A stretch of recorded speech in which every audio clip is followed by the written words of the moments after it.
আপনি যদি কারোর আচরণ জানতে চান যে তার সাথে লং টাইম থাকার পরে সে আপনার সাথে কেমন ব্যবহার করবে, তাহলে সেটা জানার সবচেয়ে ইজি ওয়ে হচ্ছে আপনাকে একটু পর্যবেক্ষণ করতে হবে।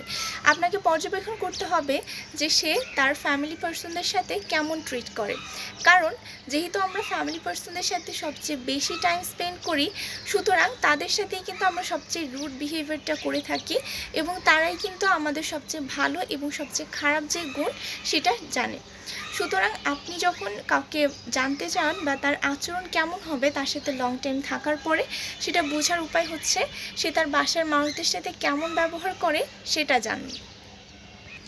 তো যদি দেখেন যে সে তার বাসার বা ফ্যামিলি পার্সনদের সাথে অনেক ভালো ট্রিট করে, সো সেই ক্ষেত্রে আপনি তাকে বিশ্বাস করতে পারেন।